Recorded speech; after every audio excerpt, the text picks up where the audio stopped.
He caminado por senderos trazados donde cada paso era una repetición.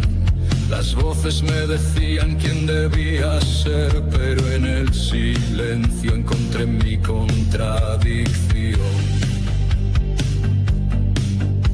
Las sombras proyectadas en la pared no eran más que reflejos de mi ser. Desperté en medio de la oscuridad, buscando una luz que me pudiera